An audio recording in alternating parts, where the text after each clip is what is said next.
كأنك عم تحكي وأنه خيار التمديد حسن.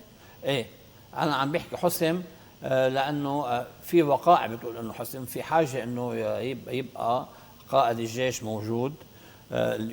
ولكن النائب جبران باسيل كيف سيقبل بهذا هلا في الخيار؟ قوى غيره، يعني اولا خلينا نقول انه في قوى ثانيه عندها غير مصالح، كل واحد عم بنقي من زاويه ليبقى قائد جيش، لانه عدم بقاء قائد جيش بالمفهوم سيؤدي الى الى ضياع في المؤسسه. ولكن استاذ سيمون بتعرف انه اليوم موضوع قياده الجيش له خلفيات رئاسيه. حزب الله يعني ممكن ان يساير باسيل ولا يؤمن نصاب هذه الجلسه كمان.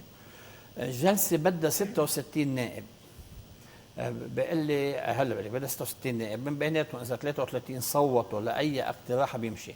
بقول لي اليوم احد الضباط المتقاعدين اللي هو على صله وبتابع هذا الموضوع، قال لي استاذ ناجي بستاني اللي هو يعتبر مرشح رئاسي، يعني بمعنى يعني عمل اجتهادات ودراسات ما بتنعمل لصالح التمديد لجوزيف عون، يعني بمعنى انه من باب الحكومه، انتبهتي كيف؟ انه الحل هو من باب مجلس النواب، توصلك لمحل. هلا رئيس بري لهلا بعده رافض. الرئيس بري ما بيعطي السر لحدا وقاعد على رواق، في يعني وقت اصلا شهر ونص. رح يحسمها، يعني رح يحسمها.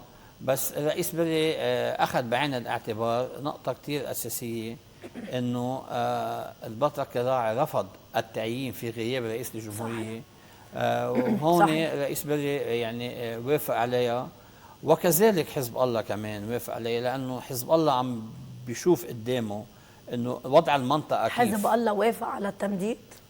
وافق على عدم التعيين، رح يغطي، يعني يعني التمديد رح يقطع، مش بالضروري يشارك فيه حزب الله، في غيب عن الجلسه.